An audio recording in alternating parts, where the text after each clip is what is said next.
começar. Que prova foi essa, Léo? Aí. Fala, delegados. Fala, delegado. Aí. Garantidos. Caramba.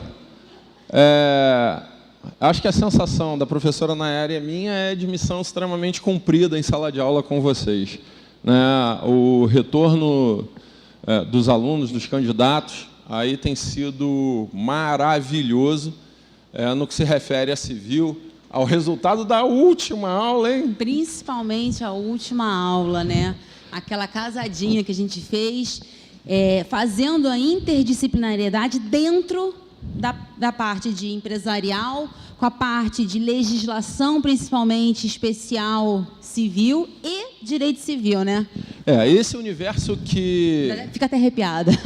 Esse universo que a gente sempre comenta, assim, é muito maior do que apenas o sol, tá? O sol da matéria, né? Esse universo, garimpar alguma coisa é sempre uma missão muito complexa, mas a gente caminhou bem nessa. Né? Mandou bem, muito né? bom. Muito bom. Foi muito gratificante pegar, olhar a prova. Opa, a gente bateu nisso, a gente falamos ali do direito da personalidade, dos direitos, brincamos até com a Edilene, né? Saindo daqui, né? Da importância que nós tínhamos que destacar, né? Exato. O direito civil. Constitucional é o sol, civil e é o aí universo. vem uma questão de civil invocando ali os preceitos constitucionais também, né? Foi fenomenal. A gente arrepiou mesmo. Muito bom. Galera, começamos com uma questão no direito civil específica da professora Nayara. Então, vou fazer as vezes aqui, porque essa é uma daquelas que ela mandou muitíssimo bem em sala. Vamos lá. Bem, pessoal, eu vou ler a questão aqui para que a gente possa acompanhar. Com relação ao tratamento de dados pessoais, de que trata a Lei 13.709 de 2018, a Lei Geral de Proteção de Dados, assinale a opção correta.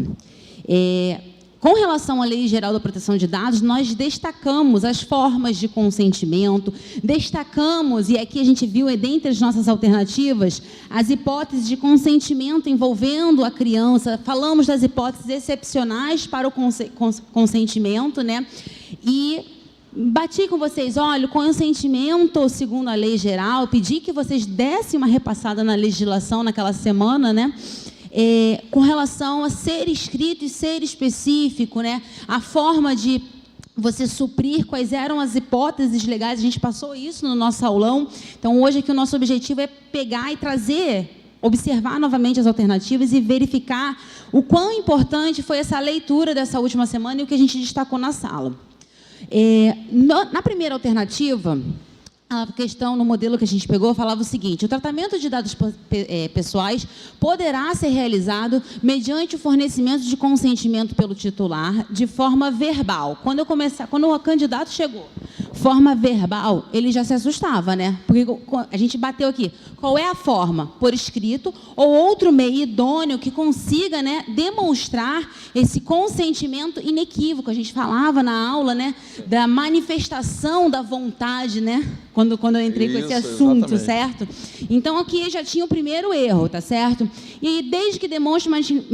Aí ele vinha e falava manifestação livre de vontade e na presença de testemunhas maiores incapazes. A lei não traz essa necessidade de testemunhas, tá certo? Ele fala da manifestação escrita ou outro meio idôneo, que é de forma excepcional, mas a ser comprovado de forma específica. Ele não traz essa questão das testemunhas na nossa legislação. Na letra B, então, a letra A já estava descartada. Letra B. O tratamento de dados pessoais de criança, destacamos muito isso, né? Verdade. Fizemos vários links aqui falando das crianças. Inclusive do critério da incapacidade das crianças, a gente fez essa ligação muito boa. Pessoais de crianças deverá ser realizado com um consentimento específico, e o candidato começou a ficar feliz, né? E em destaque, dado por ambos os pais. Foi isso que eu falei em sala? Não. Eu ainda brinquei aqui, olha só. Em destaque dado por ao menos um dos responsáveis pela criança. E o Léo complementou, quem são os responsáveis? Isso. Né? A gente adentrou ali por ao menos um dos pais, né? Ao menos um dos responsáveis. Não tinha essa necessidade, a lei não fala na obrigatoriedade de ambos os pais darem esse consentimento, até porque eles têm que ser o responsável legal pela criança também. Tá certo? Então, também seria afastada a letra B, certo? Letra C. O consentimento de tratamento de dados pelo titular deverá ter uma finalidade determinada e as autorizações poderão ser genéricas quando formalizadas por meio de contrato. Oi. Falei, primeira coisa da aula, específica, escrita, a dobradinha do E ao quadrado. Eu não sei porquê, Léo, a gente fica estudando, né? Eu fico lembrando, eu fiquei com esse E ao quadrado. Aí você vai falar assim, a professora surtou. Eu fiquei lembrando das aulas de física do colégio, com aquela formulazinha de energia cinética que tinha uns 10 ao quadrado. Eu falei, cara, é ao quadrado, é escrita específica, não tem jeito. Muito bom. Tá certo? Então, aqui, não poderia ser consentimento genérico, ele tem que ser específico, tá certo? Letra D. O tratamento de dados pessoais não poderá ser condição para o fornecimento de produto ou exercício de um direito. Ele poderá ser sim utilizado como condição ali, e nós temos aí a previsão específica lá no artigo 9º, né, da Lei Geral de Proteção de Dados. Então, a gente tem um condicionamento, principalmente quando a gente fala de fornecimento de produtos e serviços vinculados a uma questão que a gente vai ter lá mais no final da prova. Superendividamento, questões envolvendo concessão de crédito. Certo. Tá certo? Então, aqui a gente poderá, sim, ter uma condição diferenciada nesse tratamento de dados. Sobre essa, Nayara, inclusive, eu gostaria de destacar aí para a galera que um dos colegas, um dos candidatos, me procurou e falou assim, Leonardo, não haveria possibilidade da gente tentar invalidar essa questão em cima dessa letra, desse gabarito, né? E chamando atenção justamente para isso, como se não pudesse ter a condição para o fornecimento. Só que a lei é clara, o artigo 9º, no parágrafo 3º, se não me falha a memória, ele traz justamente a redação. Então, não vejo... gostaria de ter, né, como ajudar, mas realmente não vejo uma maneira plausível, não. E, por fim, a letra E da questão, né, falando o consentimento do tratamento de dados poderá ser revogado mediante manifestação expressa do titular, ratificando, ou seja, confirmando os tratamentos que já foram, né, realizados sob o amparo do consentimento anterior. Perceba que ele está ratificando aquilo que tenha ocorrido, um consentimento da manifestação, enquanto não houver o requerimento da eliminação de dados pessoais. Que nós falamos, nós manifestamos, e não se confunde com a situação da utilização dos dados por uma única vez, na hipótese que a gente também mencionou, da criança. Então, é uma legislação com relação a esses dados, esse é o gabarito, tá? O artigo 8º, parágrafo 5º da Lei Geral de Proteção de Dados. Quando a gente vai fazer um panorama aí dentro das provas, de um modo geral, como ela envolve esse vínculo direto com a exteriorização da manifestação da vontade, a capacidade, a disposição de informações pessoais, eu acredito que vale a pena, para quem vai continuar aí nas próximas fases, para outras provas, repassar a leitura dessa legislação, tá certo? Muito importante. Na verdade, creio que fomos exaustivos em falar. Lei nova, não caiu na prova ainda, vai cair, e essa aqui, ela demonstra exatamente algo que chamamos muito a atenção em sala de aula, que é quando a legislação é nova, há uma tendência muito marcante de cair na letra da lei, e nota que o gabarito é justamente isso. Tá? Muito bom. Muito bom, né? Vamos lá para a próxima questão, número 82. Olha aí a nossa brincadeira com a Edilene. Para ver como o direito civil está em todas, né? Só para deixar registrado. Deixar registrado aqui, é direito civil constitucional. Nota que civil vem na frente. Acerca dos direitos fundamentais, à luz do direito civilista, assinale a opção correta, né? E aí nós temos as alternativas sobre essa questão. De acordo com o Código Civil Brasileiro, seja qual for a circunstância, cada pessoa tem a liberdade para dispor do próprio corpo do modo que bem desejar, tanto por meio de mutilações, quanto por qualquer forma de diminuição permanente da integridade física. Galera, uma questão extremamente batida sobre direitos da personalidade, tá? O próprio princípio geral que rege os direitos da personalidade, esculpido lá no artigo 11 do Código Civil, já traz para a gente essa restrição ao propor que os direitos da personalidade são irrenunciáveis, salvo disposição legal nesse sentido. Ao longo dos nossos encontros, chegamos a falar dos I wanna be em sala de aula, né? Para a galera que acompanhou o curso Glioche aí ao longo dessa jornada de preparação para a prova, sabe bem do que a gente está falando, dessa necessidade de determinadas pessoas encontrando em seus ídolos um referencial e almejando a mutilação. Tá? O professor Scheiber, ele é um adepto assim, dessas questões de direito da personalidade, e eu acho que a gente foi muito bem preparado para afastar essa letra A, com base já no artigo 11. Tá? Na letra B, traz assim, com exceção dos casos previstos em lei, os direitos da personalidade são irrenunciáveis e poderão ser transmitidos, caso o seu exercício sofra limitação voluntária. Nota, mais uma vez, lá no princípio geral, você já teria o fundamento plausível de afastar essa letra B. Tá? Mais uma vez, o artigo 11 ali, eles nos dá a margem para isso, porque traz que, além de irrenunciáveis, os direitos da personalidade são também intransmissíveis, né? E que não sofrem essa restrição voluntária. Isso porque a regra geral é que os direitos da personalidade são indisponíveis. Né? Então, esse princípio da indisponibilidade trabalhado aqui nas letras A e B. E no aulão, só te interrompendo, nós chegamos a tocar nesse ponto também, quando a gente falou, olha, não confundir com as hipóteses da transmissão do crédito. Claro, para a extinção do crédito. E aí vem lá a última questão da civil, no modelo que a gente abordou, formas de extinção do crédito, né, e relatando isso. E a própria seção, né? A gente vai trabalhando isso. Galera, na letra C, ele traz, olha, os direitos da personalidade são direitos essenciais à dignidade e à integridade e dependem da capacidade civil da pessoa, podendo ser citados os direitos à vida, liberdade, privacidade e intimidade. Bom, para tudo, né? Essa é uma daquelas que a gente acertou em cheio no aulão de revisão da matéria. Por que isso? Esses direitos da personalidade, eles são realmente direitos essenciais à dignidade, são direitos fundamentais, só que não sofrem essa dependência da capacidade. Como se limitasse, né?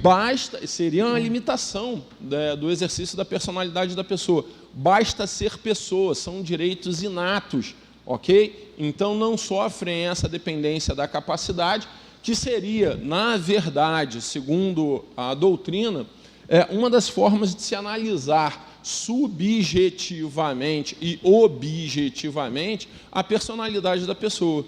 Então, aqui, capacidade, eu olho num plano concreto quem a tem. Tá? E os direitos da personalidade, quem tem personalidade, toda e qualquer pessoa, indistintamente. Então, não tem essa restrição trazida na letra C. Na letra D, abstratamente, os direitos fundamentais, entre os quais o direito da personalidade, sempre terão o grau de importância entre si, independentemente da análise do caso concreto. Não é isso. E eu tenho aqui um caso fresquinho para falar para vocês. Os noticiários, ainda dessa semana, mostram que no Colégio Pedro II houve uma grande repercussão, sabe, professora Nayara, de uma aluna que quis adentrar o colégio e assistir a aula sem fazer o uso de máscara. Acontece que, por determinação do reitor, né, considerando o Pedro II como uma autarquia federal, ele determinou ali, nas normas estudantis, que o uso de máscara continue obrigatório. E que, para garantir qualquer exceção a esse direito, o aluno deveria apresentar ou uma decisão judicial compatível com, ou um atestado de saúde incompatível com a vacinação, caso não tivesse sido vacinado ainda. No caso, além de comparecer sem estar usando a máscara, a aluna em questão também não havia sido vacinada. Tá? Então, isso repercutiu bastante, em especial sobre o artigo 15, que é o gabarito aqui dessa questão. Mas, nota, nós temos aqui direitos fundamentais que acabam sendo considerados no plano concreto, e essa é a situação.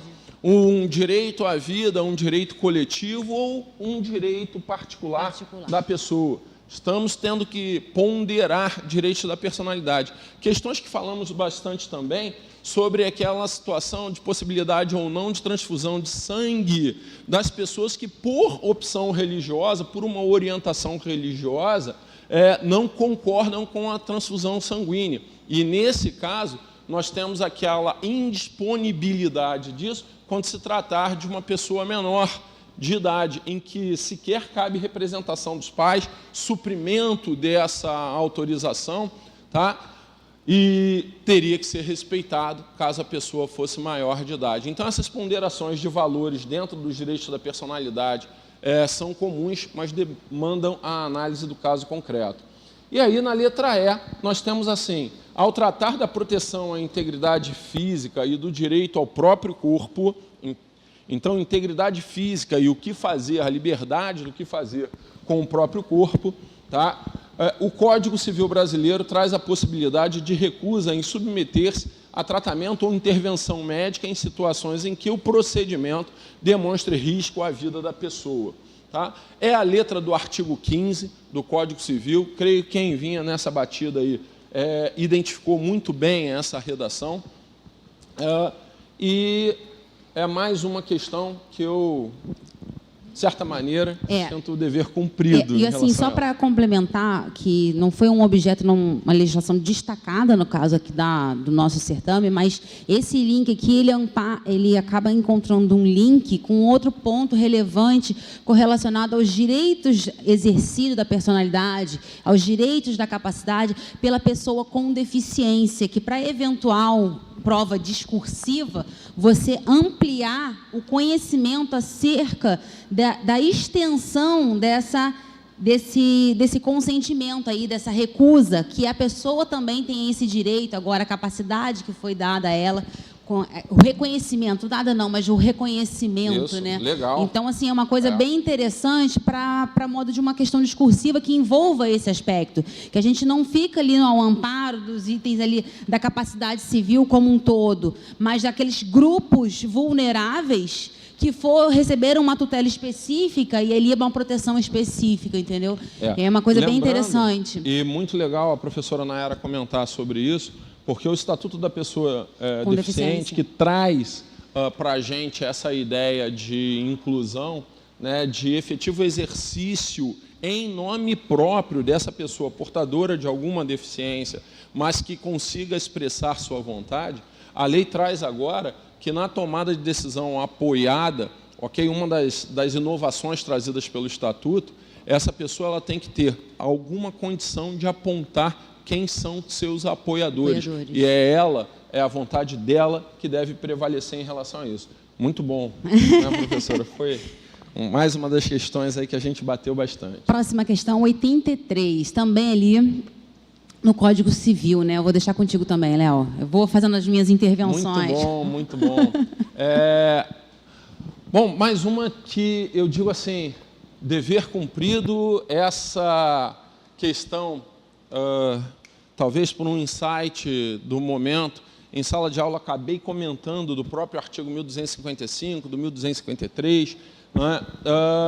E a professora Nayara, e devo isso a ela, ainda trouxe para a gente, olha, seria o princípio dos solos, da superfície solo sedic, né?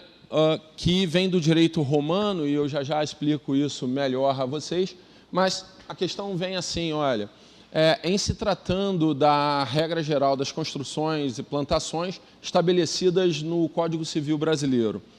Bom, galera, quando a gente fala em construções e plantações estabelecidas no Código, estamos pensando em meios de acessão, lá do 1248, um artigo que a gente falou bastante por trazer ali como formas de acessão, formação de ilhas, abandono de alvéolo, aluvião, avulsão, construções e plantações, né? Quando a gente fala disso, inclusive quando tocamos no assunto aí ao longo do curso sobre bens, nós falamos assim: considera-se imóvel o solo e tudo que a ele se incorporar, natural ou artificialmente. Ou seja, essa é a ideia da acessão, do acréscimo que é feito. E a questão vai e aborda justamente isso. Traz para a gente na letra A: ganha em desfavor do proprietário as sementes, plantas e construções. Não, na verdade, o princípio da superfície solo SEDIC, ele traz para a gente um preceito já lá desde de Roma, que diz que tudo que é acrescido ao solo pertence ao proprietário do solo. E essa é a regra geral mesmo hoje no direito civil, ok? Essa é a regra geral. Então, se eu tenho a propriedade do solo, quem nele acresce, quem nele constrói, planta, é o proprietário, ou assim se presume. No entanto, numa evolução jurídica importante dentro do Código Civil, devemos trabalhar se há ou não há boa-fé. E essa questão é repetida também de outros concursos. Salvo engano, ou Minas ou Goiás explorou exatamente esse sentido, né? E assim, só é um paralelo, né? Não é a mesma coisa, mas para que a gente possa travar, né, os paralelos e diferenciais em relação a isso. Quando a gente estuda no direito civil, com relação ao direito real, que acompanha, é como se o solo ali, essas ideias de solo já evoluindo, né, acompanhasse aquele direito real, se agarra a coisa, se prende aquilo. O que não vai afastar o que? As hipóteses de indenização, né? Mas aí a gente entra no quesito da análise da boa-fé. Da boa-fé, entendeu? Isso aí. Então, assim, a gente olha que tem um ponto específico, mas a gente traça esse paralelo com outros pontos que não foram diretamente explorados, né? E que, para uma discursiva, a gente cabe fazer esses paralelos sempre, né? É verdade. Na letra B, traz assim, ó: deverá pagar ao proprietário pelas benfeitorias realizadas no imóvel sem autorização. Nota, na verdade, a regra geral é de que perde em prol do proprietário. Se agiu de má fé, ainda assim pode ter de indenizar, ok? Aquele acréscimo feito no solo, se a pessoa que o fez de má fé, pode ser feito também em prejuízo. Então, pode ter de desfazer e indenizar. Tá? O tratamento aqui da acessão por construções e plantações, vocês vão encontrar ali a partir do 1253, ok? Na letra C, nós temos o nosso gabarito, está na letra do 1255, e ele traz, olha, perde, então, nota, é realmente o princípio da superfície solo SEDIC, tá? Perde em proveito do proprietário as sementes, plantas e construções, mas tem direito à indenização caso tenha procedido de boa-fé. Quando a gente explorou isso em sala de aula, nós ainda exploramos a possibilidade dessa acessão extrapolar o valor do próprio solo. Você imagina uma construção em que o investimento feito nela é muito superior ao valor do terreno. É possível? É perfeitamente possível. É possível que a pessoa assim tenha procedido, mas que tenha feito de boa fé?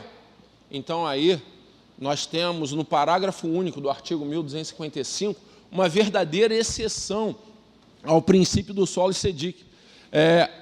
Essa exceção, em privilégio da boa-fé, permite que a pessoa se aproprie do terreno, do solo, indenizando ao proprietário anterior, ok? E aqui, perceba, a gente está falando de proprietário, por isso que eu fiz a ideia lá do direito real sobre a propriedade, porque o proprietário não é o possuidor. Exato. Que pode defender sim, mas quem pode requerer e reivindicar aqui é o proprietário. Isso, 1228, né, vai definir para a gente a propriedade e os direitos ali. E se a gente explorar isso melhor, vamos encontrar que o proprietário tem o direito ou as faculdades de usar, gozar e dispor, e o poder de reaver a coisa de quem injustamente a possua ou detenha. Não é isso? Isso. Seria o direito de sequela lá, reconhecido ao proprietário. Bom, na letra D, diz assim, ó, perde em proveito do proprietário as sementes, plantas e construções sem a possibilidade de indenização. Quando ele traz para a gente aquela partícula final lá, olha, sem possibilidade de indenização, ele está excluindo a pessoa que agiu de boa-fé, quando o preceito legal traz a possibilidade de indenização para quem tem agido de boa-fé. Na letra E, só para finalizarmos a questão, mas acho que a gente já explorou bastante, né? Ganha em desfavor do proprietário somente as sementes e plantas, tá? Como se fossem frutos ali da coisa, e poderia haver uma confusão aqui com o 1216. Mas nota, lá no 1216, a pessoa do possuidor que tenha investido, ela não tem direito a frutos colhidos e tem apenas direito, artigo 1216, vai ter apenas direito a ser indenizada nas despesas que teve para o custeio e para a manutenção ali da posse. Ok? Acho que é isso a questão, né? Explorando aí suas alternativas. Próxima questão, 84, aqui no modelo que nós pegamos, quanto ao Instituto da Adoção tratado na Lei 8.069 de 90, o Estatuto da Criança e do Adolescente, assinale a opção correta. Nessa questão aqui, até pelo estudo, a gente comentou, pelo estudo que a gente vem fazendo como um todo do sistema, da ideia constitucionalizadora dos institutos, de trazer os preceitos constitucionais para os demais ramos e trazer também o que vocês já estudam, né? Eu falei assim, olha, na ideia das medidas de proteção, nas medidas que vão beneficiar, entendendo a criança e o adolescente como sujeito de direito, se a gente tivesse isso em ideia, que estava lá nos nossos slides, material de apoio, a questão se tornou mais clara, porque a gente conhece o que é um direito de igualdade ratificado ali pelo Estatuto da Criança e do Adolescente. A gente vê a criança e o adolescente como sujeito de direito diretamente e consegue aplicar tudo aquilo no nosso estudo do direito civil aos interesses melhores da criança e do adolescente. Então, vamos ver as nossas alternativas.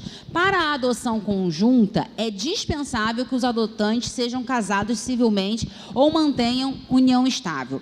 Lá no artigo, salvo melhor juízo, acho que 42 do ECA, ele vem trazendo que, na verdade, é indispensável. Por quê? Se a gente está visando proteger ali o melhor interesse da criança, não faz sentido em que a gente já vá conceder essa adoção, né, essa responsabilidade à criança, para que ela tenha que passar por um processo de compartilhamento, por exemplo, de guarda. Não que seja ruim o instituto é bom quando bem utilizado, mas para que ela não fique nesse impasse.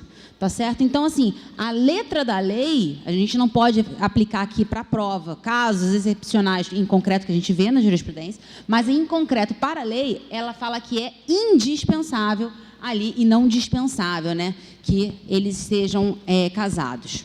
Essa é uma informação preciosa da professora Nayara, porque o próprio enunciado da questão remete a gente à literalidade da lei, né? Então, aqui, para o candidato, até para ter maldade em questões futuras, é exatamente essa remessa necessária ao que dispõe a lei. Então, ele não está se referindo, como alguns enunciados, segundo 42, a jurisprudência do STJ, segundo a doutrina, não é isso. Ele está trazendo para a gente a adoção tratada na lei, pontualmente. Então, aqui, realmente, a lei traz que é indispensável. Na letra B, a letra B vem tratando da temática, né, do falecimento. A gente falou tanto em morte aqui, né? A adoção não poderá ser deferida, ou seja, concedida ao adotante que vier a falecer no curso do procedimento de adoção, antes de prolatada a sentença. Quando a gente passa a análise lá do Estatuto da Criança e do Adolescente, esse procedimento, dentre o andar ali, né, ele tem uma manifestação, olha, manifestação de vontade, existe uma manifestação da vontade no interesse. E por que essa questão ser trazida à prova? Porque esse conceder ou não essa adoção, como a gente chama no ECA de pós-mortem, uma adoção pós-mortem, isso produz efeitos no direito civil para o aspecto sucessório. Isso. Então, vinculado à herança, né, todos os direitos que vão envolver. Então, se eu estou num procedimento de adoção, já houve essa minha manifestação de vontade, e pelo simples fato de não ter ocorrido uma sentença que materializou a vontade, todos os demais trâmites processuais, isso não pode servir de fundamento para afastar o melhor interesse da criança. Princípio do melhor interesse. Entendeu? Para afastar, porque a adoção é o melhor interesse. Ah, mas então com quem vai ficar? Ela vai voltar, morreu e vai voltar para os pais? Não, ela vai receber, a gente vai seguir a linha sucessória ali para ver quem vai ficar ali com a guarda ou a tutela, eventualmente, dependendo da idade da criança, e se é verificada em caso concreto. Mas o mais importante é analisar o que dispõe a legislação. Quando a gente fala em adoção pós-mortem, é possível sim, mesmo antes da prolação da sentença. Está lá também no artigo 49, salvo o melhor juízo ali. Muito bom. Tem que ficar lembrando os artigos de cabeça, é muito antigo, até brinquei com você, né? Muito bom. Tá certo? Foi? Letra C. A morte dos adotantes... Olha, eu estava matando todo mundo no aulão, viu? Isso aí, desse jeito. A morte dos adotantes reestabelece o poder familiar aos pais naturais. A gente não pode, além de ser disposição expressa no ECA, né? É no Código Civil também. No Código Civil, a gente não tem esse reestabelecimento, uma repristinação automática. 1635, lá do Código Civil, traz que a adoção rompeu todos os vínculos. Familiar. Nós não temos esse efeito de retornar, restabelecer. Até porque a gente falou, a criança vai preservar o seu melhor interesse e ela vai ser encaminhada à linha, né, sucessória dos pais que faleceram, né? Certo? Dos adotantes. Dos adotantes. Isso. Porque adotante eu já titulei de pai. Perdão pela confusão. Tá certo? Então, não há aqui o porquê... E até ratificando o gabarito, né? A adoção atribui a condição de filho ao adotado, com os mesmos direitos e deveres, inclusive sucessórios, desligando-o de qualquer vínculo com os pais e parentes, salvo os impedimentos matrimoniais. E aqui, né, a gente até falaria assim, esses impedimentos aqui, eu acredito que o legislador preserva, né, por uma questão que a gente invocaria até o Blanco, moral, né? Tem uma questão genética moral, genética, aqui, tá? Que a gente precisa realmente tratar. Ô, Leonardo, se são os pais, por que só uma questão moral? Porque aqui os pais podem não necessariamente ser os pais biológicos. Pelos pais biológicos existe uma questão genética fortíssima, mas não apenas os pais biológicos. Numa das matérias faladas em sala de aula, aí, mais uma vez ao longo da preparação, nós trouxemos para o debate uma questão em que os pais adotivos já pediram a revogação da adoção judicialmente. Acontece que a adoção é irrevogável. Lembram-se disso. A adoção é irrevogável. Nesse sentido, a decisão do STJ, em razão de um trabalho feito pela Defensoria Pública aqui do Estado do Rio de Janeiro, tá, foi de romper o poder familiar dos pais adotivos, destituindo o poder familiar desses pais adotivos, ok? Sim. Tá? E indenizando essa criança menor, que havia sido adotada aos 9 anos e se encontrava com 14 anos, quando do pedido de revogação da adoção. Então, determinou a perda do poder familiar, destituição do poder familiar e indenização a essa menor. Essa menor pode vir a ser adotada novamente, passando por um outro processo de adoção? Sem dúvidas, pode. Sendo enquadrada num novo núcleo familiar. E aí, poderia se casar com aquele que teve a destituição do poder familiar? Não, não pode. O vínculo não é apenas genético, há um vínculo civil moral também, que é indissolúvel, trazido no artigo 1521 ao trazer assim, ó, não podem se casar. Lembrando que um casamento aqui seria nulo, é o 1548, tá bom, galera? Certo? Lá, E letra E, esse é o gabarito, então, da nossa questão. Letra D, artigo 41 do ECA com 1521 do Código Civil. A gente pontuou isso, olha, as questões elas virão, né, na verdade, com essa interdisciplinaridade, legislação especial com o Código Civil, para ele poder abraçar o maior número de pontos, né? E a letra E, ele fala, a guarda de fato autoriza por si só a dispensa da realização do estágio de convivência. E nós mencionamos aqui da importância de diferenciar quando a ideia de responsabilidade sobre a criança e o adolescente, até com relação ao direito de autor, que o responsável não envolve a guarda, a tutela, né, daquela criança. Só que quando a gente se depara ao olhar do ECA, essa guarda de fato, ela não dispensa o estágio de convivência, que é uma fase do processo de adoção. O que dispensa essa realização do estágio de convivência é quando nós temos a tutela do menor.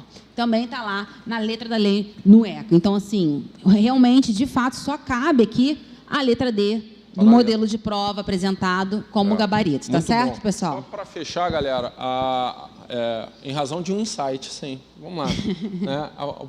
Comentar aqui se a guarda de fato autoriza por si só a dispensa, né, do estágio de convivência, a professora ter explicado que não. Na verdade, a tutela faria essa vez, segundo a legislação, e não a guarda. Me surge, para quem está aí preparado, acabei de ter uma notícia maravilhosa de um colega presente aqui, de falar assim, Léo, foram 8, irmão, 8 questões. 8, chega a emocionar, tá? Porque aqui em cima me sinto mesmo com o dever cumprido.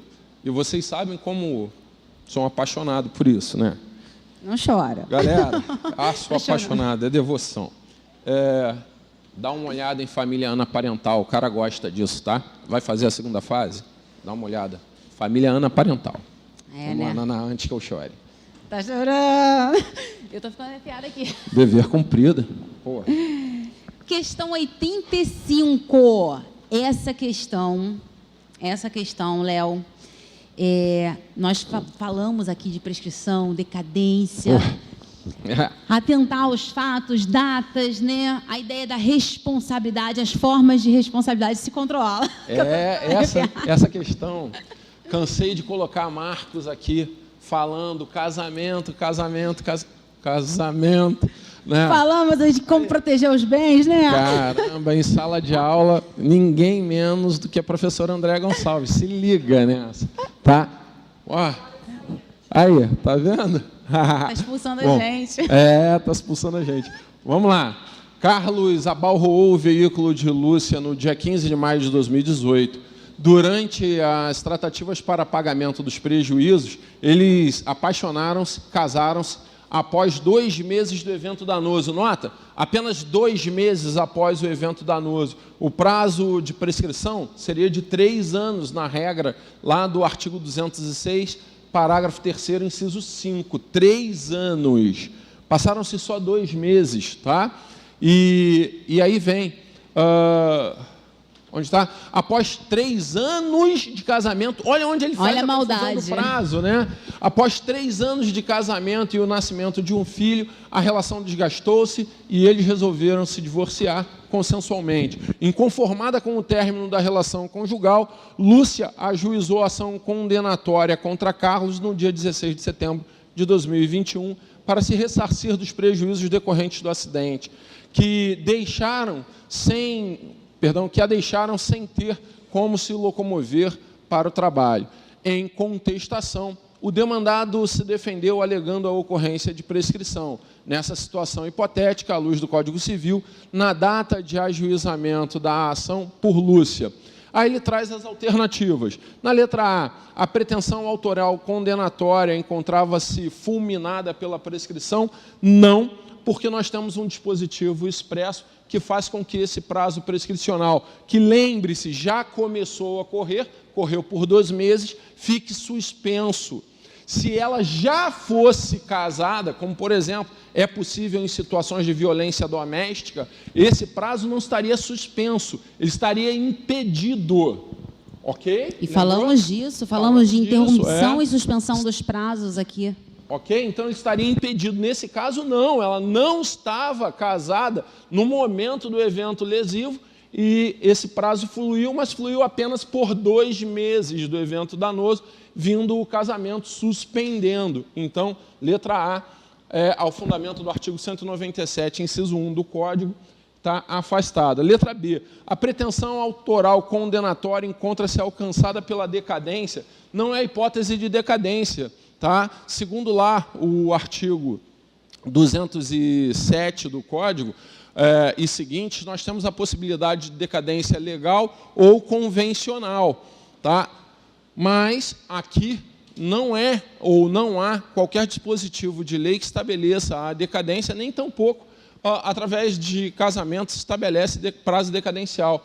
A prescrição é matéria de ordem pública fixada exclusivamente por lei e há, nesse caso, então, uma prescrição que não fluiu em razão da causa suspensiva.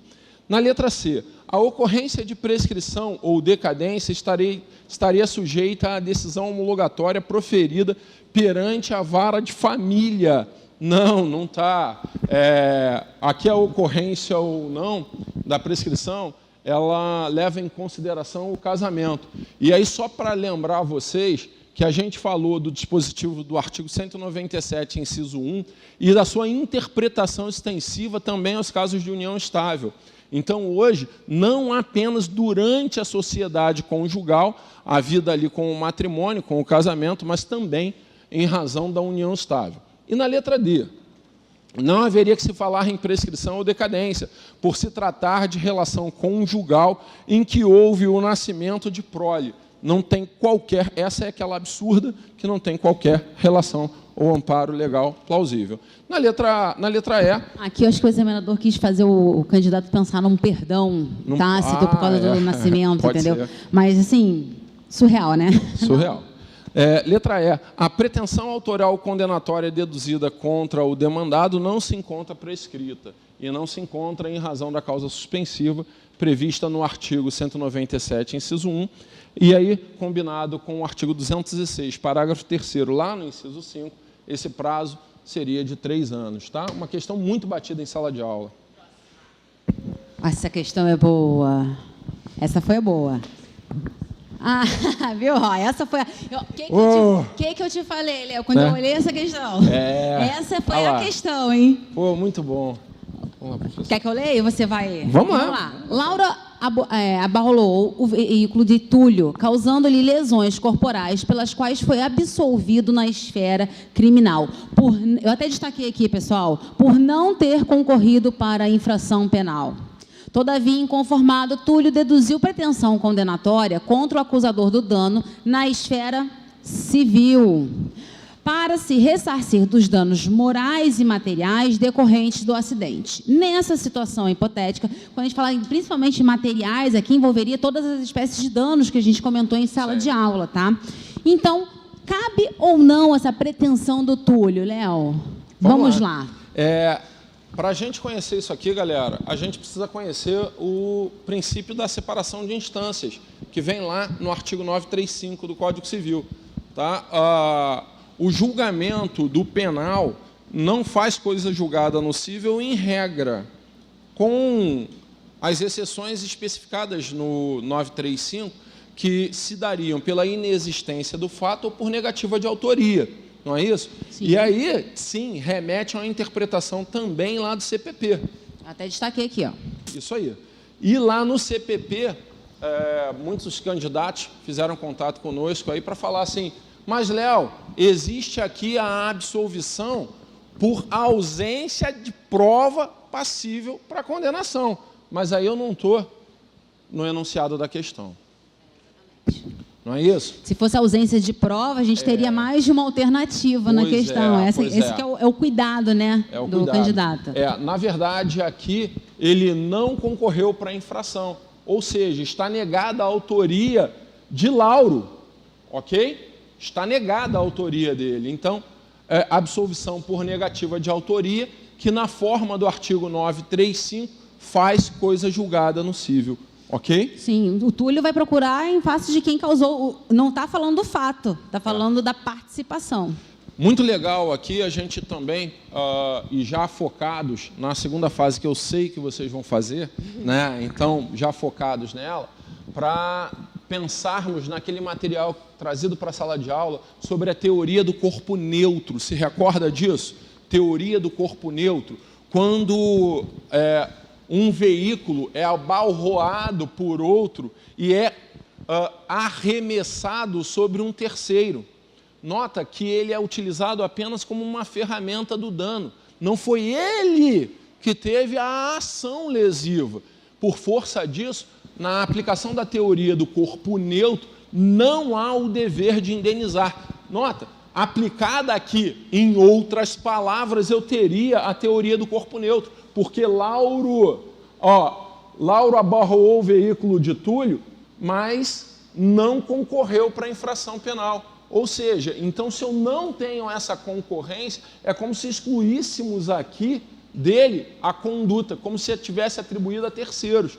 E aí, nesse caso, cabe essa extensão também para identificarmos a teoria. Nosso gabarito está na letra A, né? Lauro não poderá ser condenado a ressarcir Túlio na esfera civil, tá? Ao fundamento do princípio da separação de instâncias, 935, e daria para combinar com o artigo 386, inciso 4 do Código de Processo Penal. Nas demais, vou considerar prejudicadas, tá? Túlio poderá obter sentença, então já está explicado que não poderá. Lauro poderá ser condenado ao ressarcimento, já está também explicado que não. Túlio poderá obter sentença favorável, mais uma vez explicado que não, né? E Lauro poderá ser condenado ao pagamento do lucro cessante.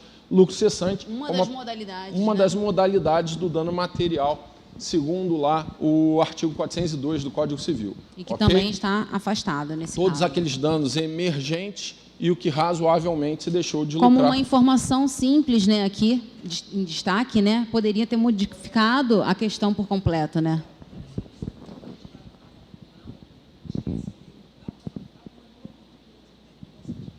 Muito bom. A colega está falando assim, Leonardo, ainda que o candidato esquecesse a letra da lei, ele na hora da prova teria como interpretar aqui a questão e encontrar a solução viável, tá? A partir da interpretação do texto. Muito bom. Vamos lá, próxima. Jorge foi condenado por sentença transitada em julgado ao pagamento de 10 salários mínimos mensais a título de pensão alimentícia a seu filho Mauro. Nessa situação hipotética, nós estamos falando ali da ideia das relações familiares, né? Galera, isso aqui foi um presente para a galera da poliçada aí, tá? Que geralmente está envolvido pagando pensão. Falamos disso no também. Vamos está pagando pensão. No dia do aulão, ainda falei assim, tinha um delegado que vivia fazendo serviço. Não foi? Aí eu ainda brinquei aqui, vamos lá para o direito empresarial proteger esse patrimônio. Vamos lá, Está aqui, ó, a semelhança total com um assunto abordado sobre alimentos. Alimentos vocês vão encontrar a partir do 1696, tá? O nosso gabarito está em destaque aqui, do 1699. Mas o que é o bojo dessa questão? O que a gente precisa saber sobre ela? Diz assim, ó, Jorge foi condenado por sentença transitada em julgado ao pagamento de 10 salários mínimos mensais a título de pensão alimentícia a seu filho Mauro, nessa situação hipotética. Aí ele traz as alternativas. Na letra A, em razão do trânsito em julgado da sentença condenatória, pai e filho não poderão pedir majoração, redução ou exoneração do encargo.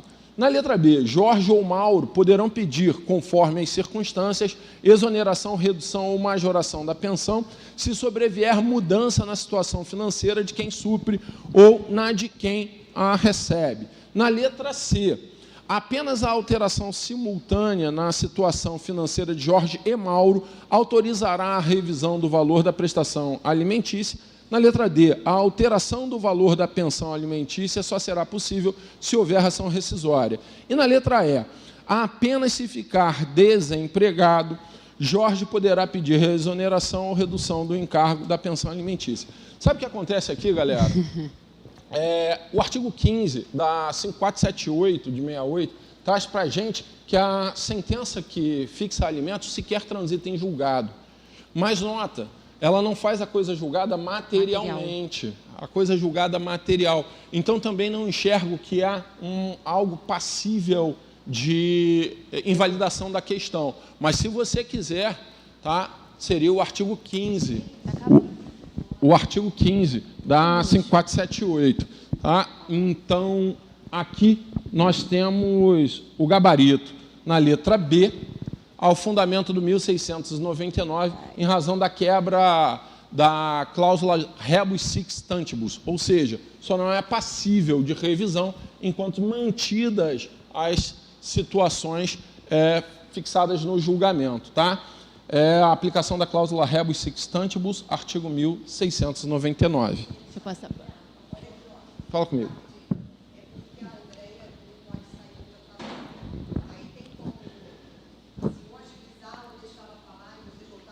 Falta muito, não?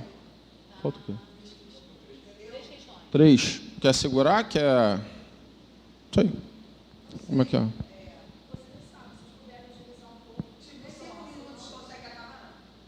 Acho que sim.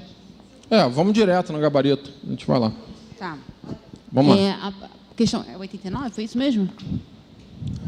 Não, 88, né? Acerca da transmissão das obrigações previstas no Código Civil Brasileiro, assinale a opção correta. Bom, essa aqui é mais uma daquelas que a gente bateu bastante na aula de revisão, embora o artigo comentado tenham sido outros, né? Eu falei do 290, a gente falou ali, caramba, na brecha. Mas está mais uma vez na letra da lei. Cessão de crédito foi um dos assuntos que eu chamei a atenção de vocês, que cairia em prova, está no material de revisão, tá? E não deu outra. O gabarito está na letra B, salvo disposição em contrário, na cessão de um crédito, abrangem todos os seus acessórios.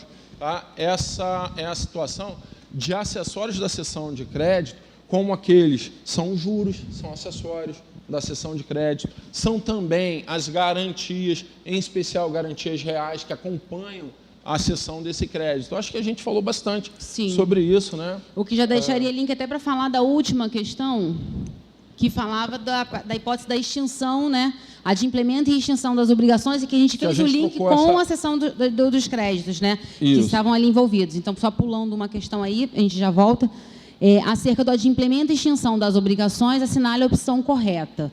E aí estava dentro desse bojo dos comentários, né? Sobre a presunção, né, da entrega do título do devedor, falamos isso especificamente, para presumir o pagamento. A gente mencionou isso, até o vínculo isso. Com os inclusive, de falamos da remissão, né, como uma das formas de extinção, a destruição do próprio título, falamos também. Sobre essa questão, vale a gente dar destaque, acredito que para a letra E, porque foi a que mais gerou confusão dos candidatos de uma maneira em geral. Ela traz assim, ó, a obrigação se extingue por compensação quando na mesma pessoa se confundem as qualidades de credor e devedor. Por muitas vezes na aula eu fui dando as formas de pagamento, as formas especiais de extinção das obrigações e dizia assim, isso vira uma confusão no final, mas e confusão quando se fundem numa só pessoa. Confusão e não... compensação. É a confusão e não compensação. Tá? A compensação ela acontece na medida em que credor e devedor se tornam reciprocamente credores e devedores. Então, não quando se confundem essas qualidades. Tá? Eles não se unem numa única pessoa. Exato.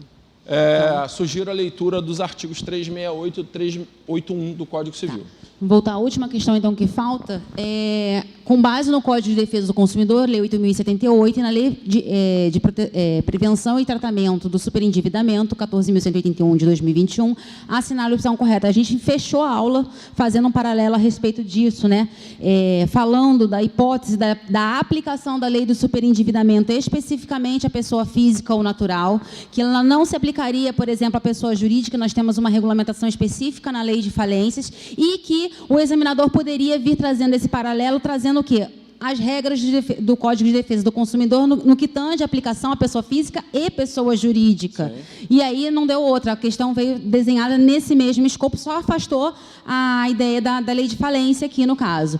E aí ele botou, primeira alternativa, somente consideradas pessoas consumidoras físicas ou naturais. E isso aqui só serviria de embasamento aqui para a resposta se ele se pautasse tão somente na lei do superendividamento. Como ele comparou o Código de Defesa do Consumidor e a lei do superendividamento, não resta outra alternativa para a gente que não a letra C, que traz, na verdade, o que a gente destacou também a respeito do conceito, né, do superendividamento dessa pessoa física. A gente falou ali com relação a caracterização, batendo nessa tecla do compromisso com o mínimo existencial. A gente brincou com a situação do carro, né, da aquisição, se seria aquilo considerado por mínimo existencial ou não, e as regulamentações trazidas. Então, era a letra nova que eu destaquei, estava lá no nosso material, artigo 54A, parágrafo 1º, do Código de Defesa do Consumidor, tá certo? As demais alternativas, elas acabam sempre... aqui ele trocou os prazos, né, com relação a 30 dias, incluindo vícios aparentes, que aqui o pessoal teve dúvida com relação a vícios aparentes e fácil contestação caducando em 30 dias, ok, mas quando a gente fala em tratamento de fornecimento de produtos e serviços duráveis, o prazo é de 90 dias e não 30 dias, como tentou englobar, fica uma redação truncada. Artigo 26. Então, assim, está na literalidade prescrição quinquenal, não trienal, aqui, como ele elenca. 27, então, assim, artigo 27. 27, exatamente. Então, não sobra margem aqui, né, para... interpretação. Falamos também da responsabilidade, que depende, né, da comprovação de culpa. Então, assim, a questão ficou bem redonda em cima do que a gente fechou no aulão. Alguma coisa a acrescentar? Não, é isso aí, galera. Tá?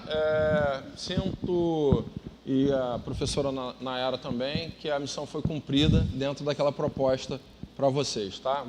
Muito orgulhoso do desempenho geral aí dos alunos do curso. Tá bom? Então tá. Pessoal, até a próxima fase, né? Beijo no coração, policial. Vem, Andréia.